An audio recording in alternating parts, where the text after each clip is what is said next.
Assalamualaikum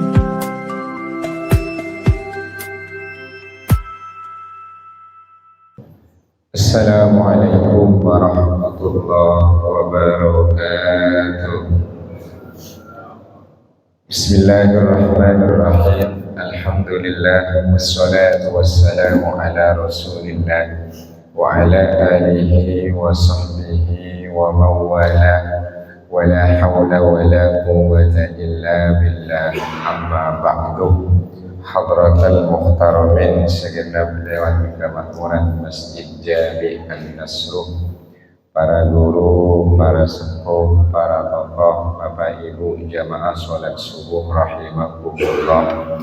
Atalallahu hayatana ala ta'atih. Semoga Allah panjangkan umur kita semua untuk selalu taat kepada Allah. Wa yassara umurana, mudah-mudahan urusan oleh Allah dimudahkan. Wa syafa mardana, yang sakit Allah sembuhkan. Wa qada hawaijana, hajat-hajat dikabulkan. Wa sallata alaina sultanan adila, semoga Allah berikan kita pemimpin yang adil. Wa ballagona Ramadana, mudah-mudahan kita semua disampaikan ke bulan Ramadan, amin ya rabbal alamin. Baik jamaah bapak ibu rahimakumullah, ini kajian fikih sudah setahun berlalu, 23 sekarang 24 ya. Kalau kemarin ibu-ibu sudah setahun juga. Baik, kajian kita insya Allah ini babnya terkait tentang pembebasan, tapi bukan lahan.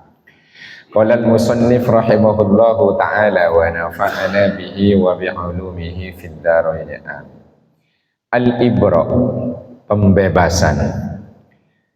Apa yang dimaksud dengan al-ibra di sini adalah ta'riful ibra'i wa masyru'iyatuhu, definisi ibra dan disyariatkan tentang ibra. Ini sudah menjadi istilah dalam kajian fikih karena bahasa Arab. Al-ibra'u lughatan, utawi ibra ing dalem bangsa bahasa. Kalau kata santri, kalau kata orang kampung saya, ibra menurut etimologi. Kata orang kampung saya itu apa? At-tanzihu, yaitu penyucian.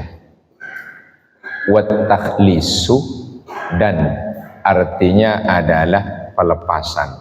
Kholas, selesai. Wal muba'adatu anis syai'i, dan saling menjauhi sesuatu. Itu namanya ibra menurut bahasa. Artinya kalau ada penyucian dari seseorang atau apapun, menurut bahasa bisa disebut ibra. Atau ada orang nanti yang kita jauhkan dari sesuatu sama-sama, namanya ibra. Artinya dilepaskan dari sesuatu. Kalau surah Taubah itu diawali dengan bara'atum minallah, atau bahasa falamma tabayyana lahu annahu aduwwul lillahi tabarra'a min. Ketika azar nampak jelas bagi Nabi Ibrahim bahwa dia musuh Allah, tabarra'a minhu, Nabi Ibrahim lepas diri. Itu namanya adalah ibra. Kemudian wa fikhan, menurut terminologi fikih, huwa ibra adalah isqatu syakhsin haqqan lahu fi dhimmatih akhirah, yaitu adalah seseorang yang pengguguran seseorang terkait tentang hak yang ia miliki yang berada dalam tanggungan orang lain. Itu namanya adalah ibra. Jadi bahasa Arabnya begitu, bahasa Indonesianya adalah yaitu akad yang dilakukan oleh seseorang membebaskan hak miliknya yang ditanggung, yang berada dalam tanggungan orang lain. Itu namanya ibra.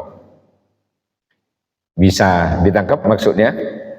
Jadi ibra itu adalah akad yang dilakukan oleh seseorang yaitu melepaskan kepemilikan, membebaskan haknya yang berada dalam tanggungan orang lain, namanya ibro. Karena ini nanti akan membahas secara khusus tentang yaitu pembebasan hutang seseorang, itu namanya ibro. Misalnya kaisqatid daini dainahu alladzi lahu fi dhimmatil madini, seperti pengguguran yang dilakukan oleh kreditur terkait tentang hutang yang menjadi miliknya yang berada dalam tanggungan madin, debitur. Jadi orang yang menghutangkan uang kepada orang lain, nama yang ngasih utang dain, yang minjem madin. Kalau bahasa kita kan kreditur, debitur. Jadi yang punya hak untuk dikembalikan uang yang dihutangkan itu membebaskan haknya dari tanggungan orang yang utang. Bahasa gampangnya yaitu adalah utangnya dibebaskan. Nah ini, itu namanya adalah ibro. Fa idza lam yakunil haqqu fi dhimmati syakhsin, namun jika hak yang ia miliki itu bukan berada dalam tanggungan seseorang, contoh kahaqqis syuf'ah, yaitu hak untuk melakukan syuf'ah. Pernah dengar syuf'ah? Syuf'ah ya, barusan ya dengar. Nah ini syuf'ah, ini bab fikih. Apa itu syuf'ah? Syuf'ah itu adalah hak syuf'ah, syafa'ah jadi syuf'ah, syuf'ah. Jadi syuf'ah itu adalah hak seseorang untuk membeli sebagai yang berhak pertama kali dibanding orang lain karena dia punya hak sebagian dari yang dimiliki. Gampangnya gini nih, syuf'ah itu adalah transaksi yang dilakukan oleh seseorang untuk bayar separuh yang dimiliki orang lain dari balang harta bersama. Bisa tangkap?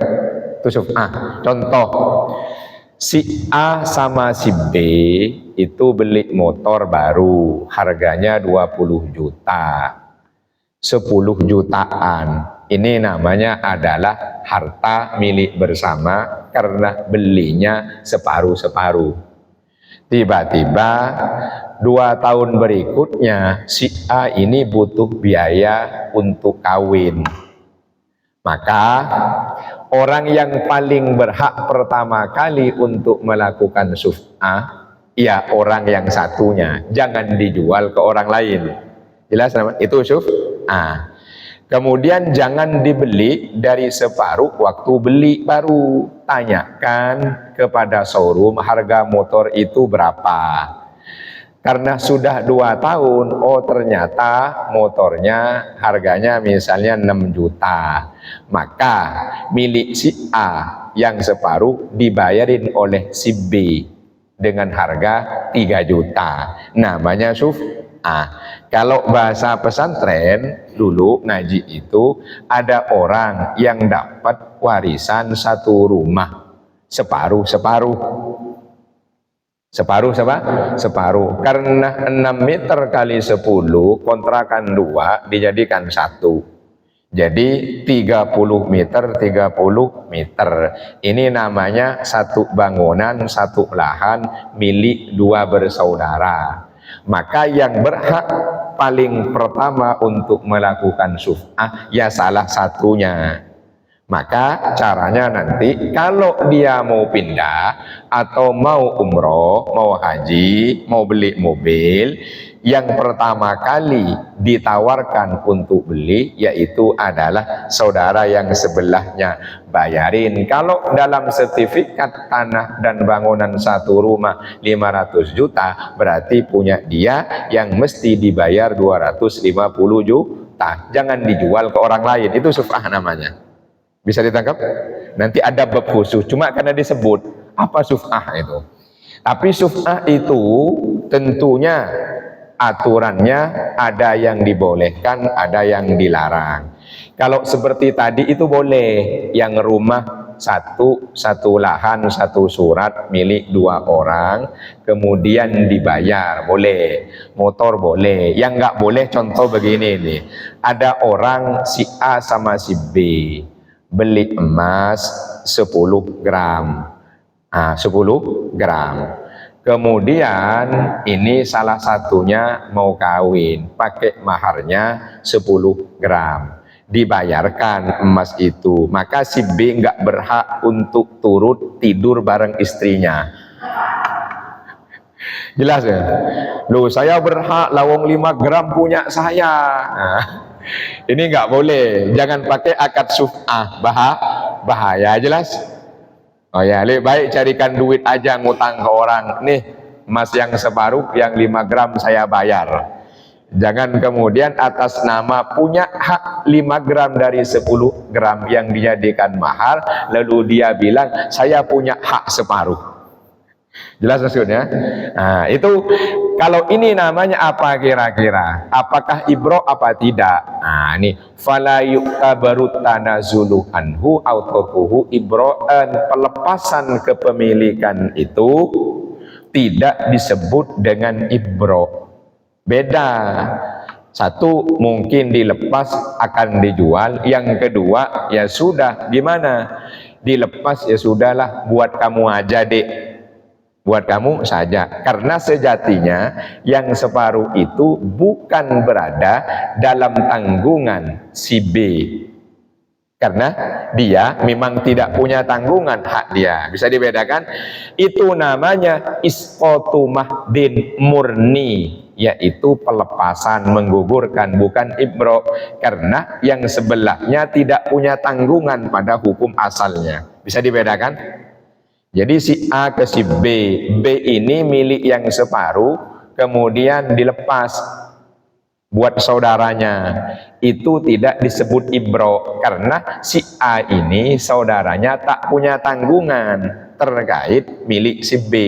Tapi kalau lepas ya lepas saja, itu nanti bisa jadi hibah, bisa jadi hadiah. Jelas? Kalau ibro itu satunya itu punya tanggungan. Ya contoh tadi seperti ngutang, A ngasih utang ke B, berarti B punya tanggungan ke A, si A punya hak atas B. Karena ini nggak bayar-bayar misalnya, atau kena musibah, si A lalu membebaskan hutang yang menjadi tanggungan si B, ini yang disebut ibro, karena B yaitu punya tanggungan. Kalau tadi rumah beda. Gimana? Jelimet? Wah, berarti insya Allah ngerti ya. Oke. Itu namanya isqatu mahdin.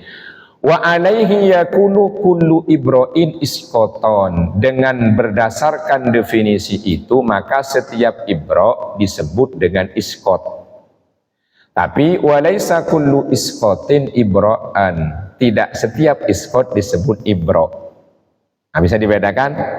Jadi misalnya pembebasan hutang itu adalah disebut dengan ibro. Kemudian pelepasan hak milik yang separuh tadi buat hak syuf'ah itu disebut bukan ibro tapi iskot. Nah, yang tadi utang itu juga disebut dengan iskot, bukan sebaliknya. Ini bahasa Arab saja sebetulnya, yaitu adalah menggugurkan tanggung jawab dan beban atau tanggungan yang menjadi tanggungan orang lain. Itu disebut. Nah tadi wal ibra wa in tadammanah makna isqat, ibra sekalipun dia mengandung makna isqat, fa fihi maknan akhar wa huwa tamlik. Ada makna lain, yaitu at-tamlik, menjadikan miliknya diberikan menjadi milik orang lain. Jadi saya punya barang, kemudian saya berikan pada seseorang, itu namanya tamlik. Saya punya barang dipinjam teman, lalu saya jadikan barang saya itu milik, namanya tamlik. Tamlik berarti peralihan kepemilikan sudah pindah tangan. Beda dengan akuisisi nanti itu. Fahuwa isqatun anid daini, yaitu adalah menggugurkan hutang. Wa tamlikun lil madin, utang tadi menjadi milik orang yang ngutang, debitur. Jadi si A tadi itu yang memberikan pinjaman itu adalah iskotun minad dain, digugurkan haknya, tapi tamlikun lil madin, maka sekarang sudah menjadi milik debitur, milik orang yang utang. Bisa dibedakan ya. Nah ini, kalau bank biasanya akan dianggap lunas kalau debiturnya itu sudah lepas landas. Betul ya? Bank itu akan melakukan ibro, tanggungan kepada debitur kalau sang debitur itu sudah lepas landas di bawah Israel. Ya biasanya begitu ya. Kalau bank artinya sudah dianggap selesai, dianggap lunas. Itu bank. Jadi karena apa? Yang ngutang sudah meninggal. Kalau kita enggak ya. Kalau yang ngutang punya tanggungan pada kita, lalu dia meninggal, kira-kira otomatis kita akan bebaskan apa enggak? Berarti kalah sama perbankan ya. Coba setahu saya perbankan itu kalau sang debitur itu meninggal, maka tanggungannya itu lepas. Benar Pak ya? Iya. Kenapa? Oh, ahli warisnya suruh nanggung. Oh, berarti nggak ada transaksinya itu. Nah, ini terkait tentang pelepasan kewajiban karena menjadi hak orang lain. Itu namanya ibro. Kemudian bagaimana misalnya para ulama juga mendefinisikan ya, mendefinisikan terkait tentang ibro ini. Misalnya abanad dasuki annal ibra'ah naklun lil milki fayakunu min kubailil hibah. Ibro itu adalah perpindahan kepemilikan dan itu masuk kategori hibah. Nah, itu namanya adalah ibro karena tadi sejatinya milik si A yang dipinjam si B atas nama utang misalnya atau atas nama pinjam, lalu kepemilikannya dipindahkan menjadi milik yang ngutang atau minjem, disebut yaitu dari sisi namanya hibah. Fayahtaju li qabulin, maka perlu ada yang namanya qabul, yaitu penerimaan. Jadi tidak hanya ada namanya ijab, tapi juga ada yang namanya qabul. Sementara dari kalangan ulama Syafi'iyah, ulama mazhab Syafi'i misalnya, annal ibro tamlikul madin ma fi dhimmatihi. Ibro itu adalah yang punya hutang itu berubah menjadi memiliki apa yang ada dalam tanggungannya sebagai kewajibannya. Itu namanya ibro. Berarti terkait tentang hutang piutang menurut ulama mazhab Syafi'i. Tadi si A ngutang ke B, lalu B kemudian menyatakan bahwa hutangnya itu lepas, bebas, berarti si A yang punya utang ini disebut bahasanya tamlikul madin, tadi itu jadi milik si A yang mulanya mafidimmatihi, yaitu adalah tanggungan dan kewajiban si A untuk dikembalikan pada si B. Berarti ibro ini adalah terkait tentang hutang piutang. Fayustaratu ilmu torfaini bihi, maka disyaratkan adanya sama-sama saling tahu antar orang yang ngutangin sama orang yang utang kalau lutangnya itu sudah dilunaskan, sudah dianggap lunas, bebas, sudah dianggap bebas. Ingkana fi dhimnih muawadotin, jika hal itu berada yaitu dalam tanggungan saling tukar. Wa illa fayakfi ilmul mubri faqat, jika tidak demikian maka al mubri yang membebaskan beban dari pihak lain itu cukup yang membebaskan saja yang tahu. Itu menurut ulama mazhab Syafi'i. Kemudian warroji indal Hanabilah, Yang unggul pandangan dari ulama mazhab Hambali adalah annal ibro iskotun, ya ibro itu ya iskot, bahwa melepaskan, membebaskan tanggungan dari orang lain yaitu iskot. Ya sama seperti tadi dikatakan ibro itu iskot, tapi iskot bukan ibro, karena intinya menggugurkan kewajiban seseorang sebagai tanggungannya yang menjadi hak orang lain, itu namanya iskot. Wala mani'ah yamna'ul insana min isqati ba'di haqqihi au hibatihi, dan itu tidak ada yang bisa mencegah seseorang untuk bisa melepaskan sebagian kepemilikannya atau hibah yang sudah dilakukannya. Faqad kallaman Nabi sallallahu alaihi wasallam ghurama Jabir liyadau anhu. Nabi dulu pernah berbicara, komunikasi dengan orang-orang yang pernah memberikan hutang kepada Jabir supaya liyadau anhu, diminta supaya hutang-hutang Jabir itu dibebaskan oleh mereka. Jadi Nabi yang minta itu, Jabir itu mohon hutang-hutangnya, tanggungan-tanggungannya itu dibebaskan. Nah, ini diminta. Maka kalau dibebaskan berarti sudah lunas. Sama dengan kasus kita, kalau ada yang meninggal misalnya disiarkan bagi para jamaah, jika ada yaitu terkait utang piutang dengan almarhum almarhumah, mohon untuk menghubungi ahli waris. Biasanya akan segera menghubungi kalau ahli waris, kalau yang meninggal punya utang sama yang hadir, biasanya cepat datang. Tapi kalau yang meninggal ini yang ngasih pinjaman jarang datang. Benar Pak ya? Ini kasusnya begitu. Jadi kalau misalnya, kan sering coba dicek ini, jamaah barangkali ada kaitan utang piutang dengan almarhum almarhumah, mohon untuk bisa berkomunikasi menghubungi langsung ahli waris. Itu kalau yang meninggal yang punya utang banyak datang, itu banyak datang, tapi nggak tahu utang beneran apa enggak ya. Tapi yang problem kalau yang meninggal ini dulu sering bantu orang ngasih pinjaman, itu pada nggak datang. Ya nggak ngaku, makanya nggak datang pada nggak datang. Kan itu kasusnya. Tapi kalau yang datang misalnya, ya sudah, almarhum memang punya tanggungan ke saya utang sekian, tapi almarhum sering bantu saya bebaskan hutang-hutang almarhum. Itu ibro namanya itu. Tapi susah ya, soalnya utangnya banyak. Utangnya banyak. Nah ini lumayan kan, lumayan. Bagaimana terkait tentang hukum disyariatkannya ibro?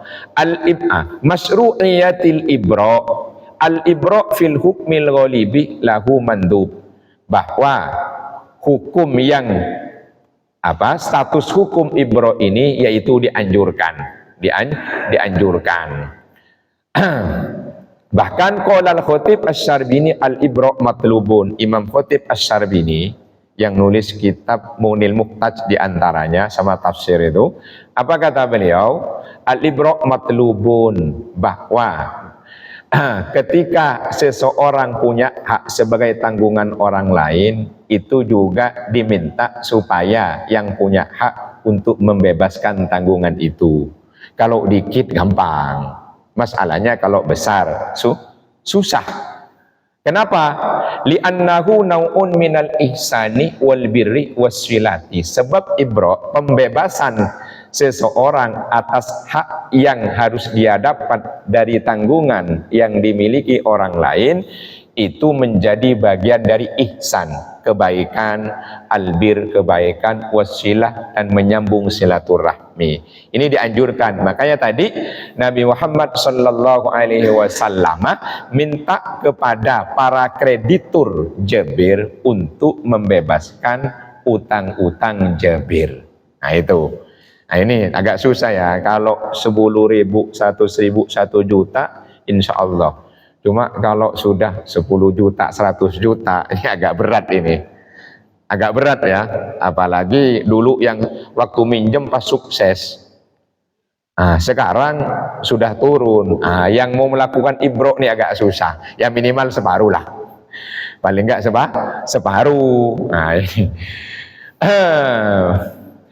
Kenapa litadhammunihi isqatul haqqi anil madin? Karena itu terkait tentang tanggungan untuk menggugurkan hak dari orang yang ngutang, dari debitur. Walau lam yakun muksiron, sekalipun debitur itu tidak dalam keadaan susah. Misalnya saya ngutang sama Ustadz Jaya. Sebetulnya saya sih sedang tidak susah, tapi beliau dianjurkan untuk apa? Untuk membebaskan utang saya. Sekalipun walau lam yakun muksiron, saya ini tidak dalam keadaan paceklik. Kalau punya ya namanya musiron, yaitu sedang muda. Tapi satu sisi buat saya yang ngutang, ini kalau punya bayar. Sebab kata Nabi, matlul ghani dulmun. Orang yang punya utang sudah tiba waktunya bayar sesuai perjanjian, dia ada untuk dibayar, tapi diam-diam baik, nggak bayar-bayar, itu dolim, dosa. Bisa dibedakan? Jadi sang kreditur dianjurkan untuk melepaskan tanggungan saya, itu saya, maka dituntut untuk bayar. Kalau punya jangan diam-diam, tapi langsung bayar, karena itu dosa. Kalau mau pakai bilang aja, Pak Ustadz duitnya ada, saya harus bayar, tapi saya lagi butuh, boleh nggak saya pakai? Oh boleh. Itu tidak masuk kategori al-matlu, karena dapat izin. Ini diam-diam waktunya bayar nggak bayar. Ini problem kita kan gitu, kalau mau ngutang dikejar-kejar, ya dikejar kan, kejar. Pas waktunya bayar, yang ngutangin yang ngejar-ngejar. Itu pun kadang sambil galak, kedar daku kau kuteriakan. Ini problemnya kita nih. Lalu ayatnya ada. Wa in kana dzu usratin fanadhiratun ila maisarah. Jika pihak debitur madin itu sedang dalam keadaan usrah, susah, nggak punya, fanadhiratun ila maisarah, maka dianjurkan bagi ad-dain sang kreditur untuk memberikan penundaan sampai dia punya untuk pembayaran. Itu dianjurkan. Ini dulu. Tapi, ini ayatnya nih lanjutannya. Wa antasaddaqu khairul lakum in kuntum ta'lamun. Jika sang kreditur mensedekahkan haknya sebagai tanggungan debitur, dijadikan disedekahkan, ya khairul lakum in kuntum ta'lamun, itu lebih baik buat kalian jika kalian tahu. Artinya sejatinya pada dasarnya kebanyakan orang ngutangin uang itu karena tidak sanggup untuk memberikan atas nama sedekah atau cuma-cuma. Ujung-ujungnya suruh sedekahkan. Jelas itu ya. Ujung-ujungnya suruh sedekahkan. Saya mau minta 10 juta sedekahnya. Oh beratlah. Karena berat sedekah 10 juta, kemudian lalu dihutangkan. Kalau waktunya bayar nggak punya, suruh kasih penundaan. Tapi bukan ada peningkatan pembayaran. Nggak, waktunya aja tunda. Takutnya apa? Ya udah ditunda sebulan nambah juta ya. Itu beda. Itu namanya sudah riba. Kullu qardin jurrah manfaatan fahuwa riban. Itu setiap utang yang diambil manfaat ada lebihnya, yaitu riba. Ini enggak, waktunya saja yang diberi kelonggaran mundur sampai dia punya. Tapi kalau enggak, ini enggak punya enggak bayar nih. Maka wa antasaddaqu khairul lakum in kuntum ta'lamun. Sedekahkan saja, itu lebih baik. Karena di awal enggak disedekahkan, diutangkan, ujung-ujungnya disuruh disedekahkan. Jelas maksudnya? Ya, berarti orang yang sering ngasih utangan itu biasanya berat untuk memberikan sedekah atau cuma-cuma. Atau sekarang sekarang agak susah. Mau sedekahkan berat karena besar, ngutangin berat karena susah bayar. Akhirnya, nih nggak usah ngutang, saya mau ngasih segini aja adanya. Bener nggak tuh? Ya, ya. Jadi meskipun kerabat saudara minjem 10 juta, kan mau bantu sedekah 10 juta berat. Saya ngutang aja, berat juga. Ini kalau urusan duit sama saudara, susah juga bayarnya. Nanti saudara malah jadi musuh gara-gara utang. Akhirnya, udah ini nggak usah ngutang, saya cuma bisa bantu 1 juta. Udah, ini bawa. Mau sedekah 10 juta berat, ngutangin juga berat. Urusan sama saudara, apalagi tahu saudaranya emang susah. Entah susah ekonomi, entah susah bayarnya. Karena yang lama nggak dibayar. Itu ternyata yang diambil oleh orang yang punya uang. Kalau nggak bisa dua-duanya, sedekah nggak bisa, ngutangin juga berat, akhirnya 10% aja, ya udah nih ambil, nggak usah ngutang. Ya bener gitu Pak ya. Iya, kenapa? Ya karena tadi para kreditur itu yang sulit untuk melunasi utang sebagai tanggungannya. Ini kan problem kan begitu. Suruh ngutang ke bank kan nggak mau ya. Kenapa? Nggak bisa, ada bunganya, ngutang ke kamu aja. Soalnya nggak ditagih-tagih, nggak ada debt collector juga bisa menghindar. Ini problem kita nih. Tapi mudah-mudahan Allah bebaskan kita dari segala utang sebelum kita semua meninggal. Amin. Ya Rabbal Alamin. Sallu ala Nabi Muhammad. Ya itu namanya juga urusan ngutang. Ijabnya gimana kira-kira nih? Ijabnya, misalnya wa misalul ijab mubri, orang yang mau membebaskan haknya yang jadi tanggungan mubro orang lain. Misalnya ayyakulah abra'ukah min dini, kau kubebaskan dari hutangku, kau kubebaskan dari hutang, wis, enggak usah bayar, lunas. Atau ahlaltukah minhu, kuhalalkan beban hutangmu untukku, udah selesai. Itu bahasanya, contohnya aja. Atau asqatuhu angkah, sudah kugugurkan beban hutangmu dariku, udah. Au malaktukah iyahu, wis, utang itu tak kasih sampean, jadi milik sampean, jadi milik sampean. Au taraktuhu laka, ya wis, ku tinggal bebanmu yang jadi hakku itu lakah untukmu. Wa nahwi dzalika, dan lain-lain. Bahasa gampangnya, wis, nggak usah pikirin utangmu, sudah saya bebaskan. Nah, itu namanya ijab. Perlu qabul nggak? Ya kalau ada orangnya, ya itu juga perlu kok qabul. Tapi bagaimana nih kalau orang yang ngutang pada kita sudah meninggal? Orang yang punya ngutang pada kita sudah meninggal. Kita mau melakukan ibro. Apakah mesti ada qabul dari madin yang sudah meninggal? Kan kadang kita nih ada saudara atau sahabat, dia punya utang sih 100.000, nggak besar, cuma orangnya udah meninggal. Gimana nih melakukan ibroknya? Apakah akan bilang, ya sudahlah teman, sudahlah saudara, sudah kubebaskan engkau dari hutangmu, mudah-mudahan kau tenang di sana, begitu? Qabulnya gimana nih? Nah, berarti kalau bisa, yaitu datangnya ahli waris, bilang, ya abroktu dainah abik, sudah kubebaskan utang bapakmu, kan lega.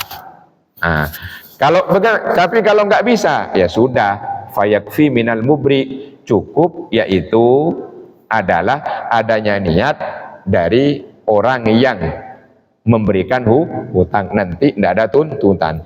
Cuma kan problemnya adalah bagaimana kalau kita yang ngutang, tapi yang ngutangin sudah meninggal, gimana nih?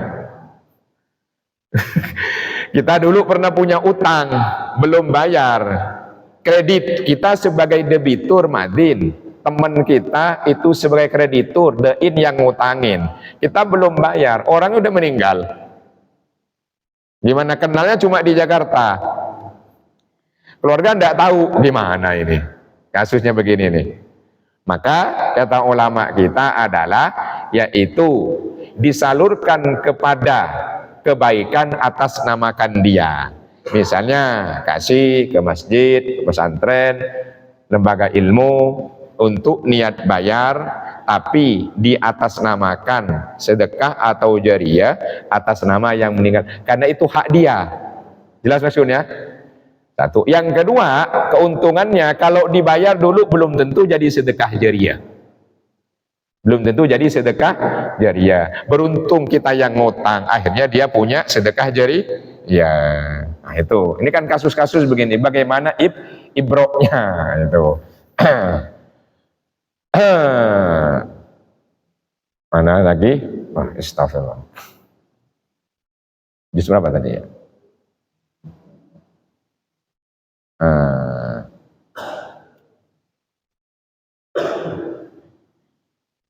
Oh ya ini. Hal yahtajur ibro ila qabulin, apakah ibro itu perlu tadi yang namanya qabul, penerimaan? Jumhur selain madhab Maliki menyatakan yarul jumhuru ghairul Maliki ya, mengatakan berpendapat annal ibro la yahtaju ila qabulin, bahwa ibro itu tidak butuh kepada penerimaan. Jadi tidak perlu ada saya terima pembebasan hutangku kepadamu menjadi milikku saudara. Jadi kalau yang utang, yang dein udah bilang, Mas hutangmu dulu sudah saya bebaskan, ya sudah, tidak butuh itu. Jangan kemudian harus ya saya terima ibro pembebasanmu atas hutang-hutangku padamu selama ini. Tidak perlu. Itu selain madhab Maliki. Kenapa? Ngutang lagi, yaitu tergantung dari dein, ngasih lagi apa enggak.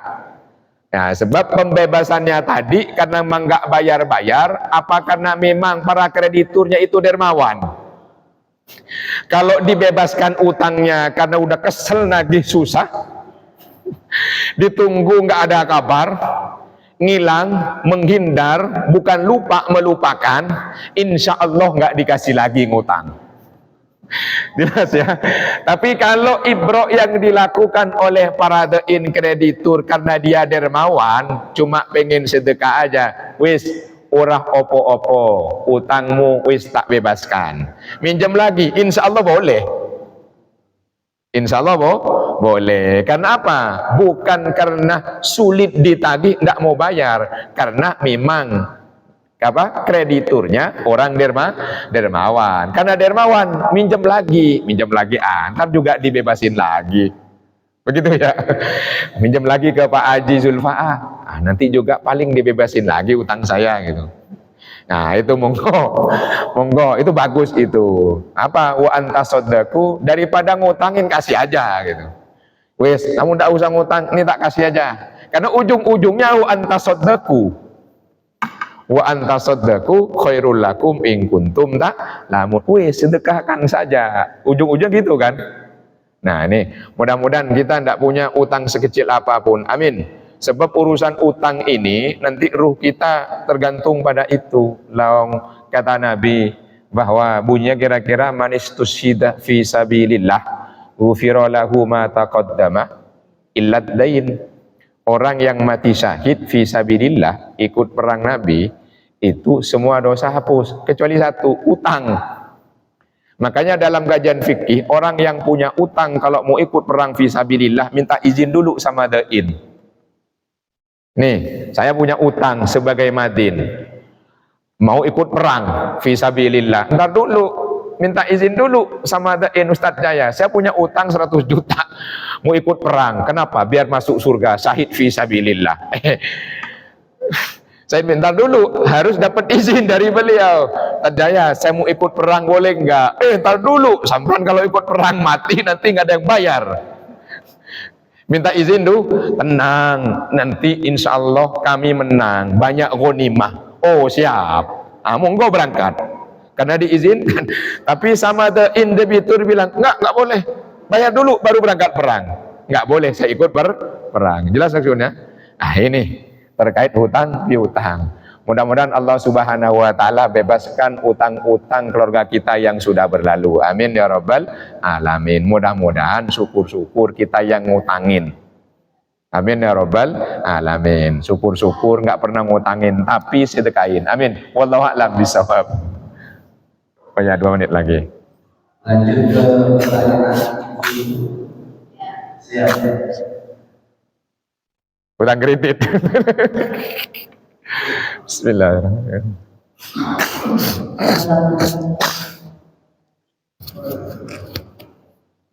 Saya mau tanya, kan kita juga tahu sama pengurangan. Nah, kalau kita dari bank misalnya,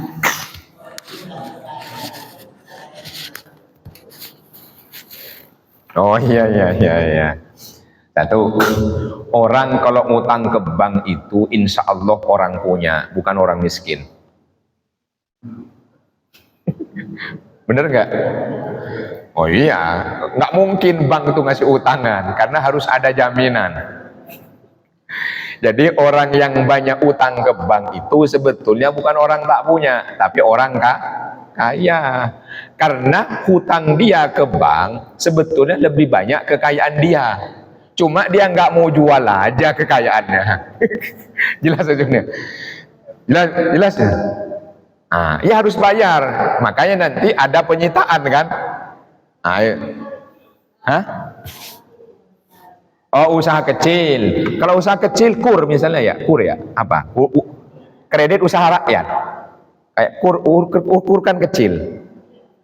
Kur kredit usaha rakyat. Itu ada jaminan nggak? Saya soalnya nggak pernah ngutang sih ke bank. Soalnya nggak punya yang mengutang jaminannya. Oh ada yang enggak ya? Oh ya, kalau ada yang enggak nanti kan ada di transaksinya itu. Ada pasti kan? Bagaimana nanti kalau ternyata macet nggak bisa bayar, ada ya? Saya enggak pernah baca transaksinya karena enggak pernah ngutang ke bank itu soalnya. Nah ini, jadi tergantung dari apa? Akad kreditnya kan ada MOU-nya itu kan, tergantung itu, ya itu yang terjadi MOU-nya itu. MOU-nya biasanya gimana? Apa dilimpahkan ke ahli waris? Apa kalau meninggal itu dibebaskan? Nah, kalau tidak dibebaskan nanti ada pelimpahan karena ada temannya yang punya utang sama almarhum, nanti ada namanya babnya akadnya hawalah. Hawalah itu pelimpahan hutang piutang dari pihak satu ke yang lainnya jadi tanggungan yang lain. Itu hawalah. Contoh, saya ngutang ke Pak Haji Zulfa. Pak Haji Zulfa ngutang ke Pak Haji Agus. Ya, ngutang ke Pak Haji Agus. Nah, Pak Haji Agus ngutangnya muter-muter nih. Artinya Pak Haji Agus ngutang ke saya. Pak Haji, saya kan punya utang ke Pak Haji Zulfa. Pak Haji kan ngutang ke saya. Kita ketemu bertiga.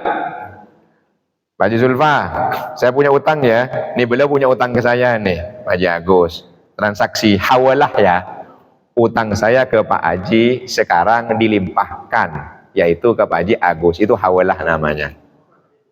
Ya, pakai tanggungan. Itu hawalah bahasa kampung saya hawalah. Ya bahasa kampung saya itu ada transaksinya. Nah itu tergantung akad yang ada, yaitu di perjanjian kreditnya. Nah itu ada peralihan ke ahli waris apa enggak? Biasanya kalau kur yang usaha kecil itu Haji ada? Oh enggak ada ya? Berarti langsung bebas gitu aja ya? Oh ya. Oh ya, berarti kan memang sudah tergantung MOU-nya, sudah tergantung akad. Nah itu kalau ke bank. Tapi kalau misalnya mau ditanggung misalnya oleh orang lain, ditanggung oleh orang lain, boleh nggak misalnya itu ditanggung? Kalau nggak salah babnya itu nanti namanya adalah kafalah. Nah ini, jadi ada saya yang nanggung. Nah itu makanya disebut kafil. Ana wa kafilul yatim kahataini. Saya dan orang yang nanggung itu begini. Itu nanti babnya ada. Jadi tergantung akadnya. Tanya tadi. Bentar dulu, sampun? Iya, wallahu a'lam bishawab. Ini yang pinjaman online. Dari segi hukumnya gimana? Yang ditanya sah transaksi utangnya apa? Gimana nih? Sahnya sama secara apa Islami lah. Oh iya, kalau pinjol kok dilepas? Pinjol, pinjaman online. Oke, yang pertama pinjol itu pasti ada bunganya apa enggak? Ada ya. Oke. Nah dari situ kan nanti transaksinya boleh apa enggak? Apa nanti di situ unsur ribawi apa enggak? Kalau lebih kayak pinjol itu ada unsur ribawi, berarti kan sebetulnya akadnya dilarang. Karena wa ahallallahu al-bai'ah wa harramar riba. Kalau perbankan ulama masih berbeda lah. Karena dilihat apakah transaksinya itu masuk riba atau tidak. Tapi ulama sepakat bahwa riba haram. Kalau yang kayak pinjol ini kira-kira kalau dijadikan administrasi dari apanya ya? Kalau perbankan itu kan kata ulama sebagian itu administrasi. Kenapa? Karena yang bayar security ya pihak bank, yang bayar teller CS ya bank. Kalau kita ngutang 1 miliar dibayar 10 tahun, dicicil per bulan 10 tahun juga tetap total nominalnya 1 miliar, ya bank ya rugi, nggak ada yang buka bank itu. Ya, itu. Jadi bagaimana? Nggak boleh. Berarti pinjol itu jangan, sudah nggak boleh nyekek. Yang problem begini nih, problem kita nih. Kebetulan semalam saya juga ngisi usul fiqh itu begini, terkait sama dengan bank ini. Yang sering jadi pembicaraan adalah terkait utang piutang itu adalah kalau ada lebih pihak debitur. Yang ngutang itu yang merasa jadi korban. Tapi hampir tak pernah dipikirkan sang dein kreditur yang ngutangin jadi korban. Ngutang dulu 100 juta 10 tahun yang lalu, sekarang bayarnya 100 juta. Nah, ini bisa tangkap maksudnya nih. 10 tahun yang lalu misalnya saya ngutang ke Pak Haji Zulfa 100 juta tuh, 10 tahun nggak bayar-bayar, kredit cicil juga enggak. Nah, ya, tahu-tahu bayar sekarang 100 juta. Saya merasa tidak terdolimi karena nggak ada lebih. Yang terdolimi Pak Haji Zulfa sebetulnya. Karena 100 juta dulu tuh berapa gram emas? Dapat apa 100 juta dulu? 100 juta sekarang nggak dapat apa-apa. Itu maksudnya tuh. Jelas maksudnya? Jadi yang sering kita bela itu adalah sang debitur. Tapi lupa kreditur yang ngutangin, yang dulu dilembut-lembutin, sekarang itu adalah diteriak-teriakin. Bahkan yang ngutangnya dulu harusnya dia itu punya lahan banyak, sekarang dibayar segitu, nyicil lagi, nggak dapat apa. Duit itu kalau 100 juta bulat bisa beli mobil, tapi kalau dicicil cuma 5 juta nggak dapat motor. Ya, apalagi dicicil sampai 10 tahun totalnya segitu-gitu juga, itu hampir tak pernah dipikirkan. Jelas sudah ya? Nah itu hampir tidak pernah dipikirkan. Ini mudah-mudahan nanti ada yang mikirin, kasihan tuh orang sudah bantu ngutangin ternyata malah yaitu kena teriak-teriakin, itu nggak pernah terpikirkan. Ya, Allah. Yang mana? Yang mana Pak Haji?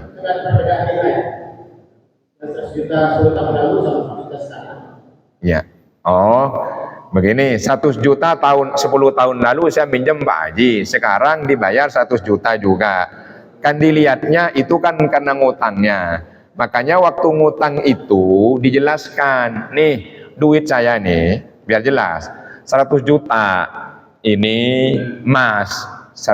Emas kalau 100 juta dulu kira-kira berapa ya? Sekarang kalau 100 juta 100 gram. Berarti sekilo. Ini uang 1 juta nih sekilo, uang 1 juta nih. Jadi kita transaksinya pakai kurs emas. Nanti bayarnya ya kurs emas lah. Ini 1 kilo, bayar sekarang berapa sekilo? 1 M ya. Oh ya, karena transaksinya gitu, pakai 1 kilo emas. Jelas maksudnya? Itu yang nggak terpikirkan, lebihnya enggak, karena memang akadnya yaitu adalah kurs emas. Jelas? Nah, kan yang sering dirugikan kan sebetulnya yaitu adalah pihak kreditur yang minjem. Pak Haji Zulfa itu rugi. 1 juta dulu saya beliin tanah hektaran. Sekarang 10 juta saya kredit cicil, nggak dapat apa-apa. Saya kaya. Saya kaya. Akhirnya sekarang Pak Haji Zulfa turun karena modalnya nggak dibalik-balik nyicil. Sekarang ngutang ke saya sampean. Karena saya lahannya banyak hektaran. Dulu waktu ngutang saya belikan lahan. Jelas maksudnya? Sekarang saya kasih 100 juta. Kan kadang ada nakal begini nih. Ini ada nakal nih. Saya ngutang ke Pak Haji Zulfa nih. 1 juta. Saya belikan lahan di kampung, terus saya sewain. Bayar 10 tahun kan? Iya. Akhirnya yang buat saya nyicil itu hasil sewa.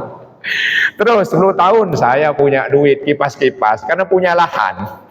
Pak Haji Zulfanya ini dirugikan ini sebetulnya. Itu yang nggak terfikirkan oleh kita. Betul ya? Iya. Ya wallahu a'lam bishawab. Depada ini.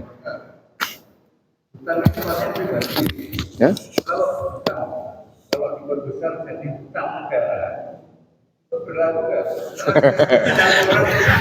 Kira-kira kita sebagai rakyat harus bayar apa enggak? Iya. Yang paling bertanggung jawab tentu yang berhutang. Hah? Ya kan yang berhutang, yang bertanggung jawab. Iya. Karena kan ada negara, ada kepala negara kan begitu kan. Iya. Nah. Tanggung jawab dunianya tentu yaitu adalah para kepala-kepala dan pejabat negaranya itu. Kalau negaranya siapa? Bukan. Kan ada negara, ada kepala negara, ada pemerintahan, ada kepala pemerintahan. Kalau negara itu punya kewajiban untuk mensejahterakan, kalau kepala negara punya kewajiban untuk menjalankan undang-undang, kan gitu bedanya kan? Iya, yang tanggung jawab siapa nanti kira-kira? Ya mereka yang berhutang itu. Nah, kemudian kira-kira produktif apa enggak gini? Ya tanggung jawab. Tapi nanti yang jadi kepala negara, kecuali di bawah ngutangnya sekian persen diambil buat keluarganya, itu jadi tanggungan pribadi. Saya juga bedakan bagiannya. Jadi yang tiap jadi kepala negara itu dia punya tanggung jawab, punya timbah untuk ngelunasin utang-utang atas nama negara. Kalau kita pilih pemimpin yang salah, kita termasuk neraka. Kalau kita tahu bahwa dia itu memang nggak adil, tapi kalau berdasarkan pengetahuan kita, kemudian kita beristirahat menurut kita adil, atau dari yang ada itu nggak ada yang adil, pilih paling jelek, pilih paling sedikit mudorotnya, kan kita adalah birtikabi akhafihima namanya. Jadi kalau ada dua mafsadah mudorot itu berbenturan, maka lakukan dosa yang paling kecil. Tapi kalau kemudian kita menurut saya ini bagus, ini berdasarkan pengetahuan saya, ternyata karena keenakan dia menjabat kok sekarang berubah, ya kita tabarrokna minhu. Ya lepas kita. Lepas. Kecuali memang udah tahu begitu tetap kita pilih. Jelas maksudnya? Saya milih ini, loh kok ternyata begitu ya? Ternyata di luar dugaan ganda, karena berdasarkan istihad sia-sia kita. Kenapa? Biar nggak milung. Satu, ini kan kalau nyebut ini terbaik nggak ada. Saya bilang, kapan saya bilang ya? Saya bilang nggak ada, jangan bilang terbaik sampean. Itu punya sisi jelek semua. Pasti saya bilang. Bilang apa? Ambil yang terkecil mudorotnya. Ambil yang terkecil, sebab kalau baik ketemu baik dalam kaidahnya harus kuddimah aslahuhuma, pilih yang terbaik. Tapi Karena ini ada sama-sama punya sisi kekurangan, berarti birtikabi akhafihim, berarti ambil yang paling kecil. Yang paling kecil tentu berdasarkan pengetahuan kita. Pengetahuan kita. Yang problem kan begini, saya kenal Pak Haji.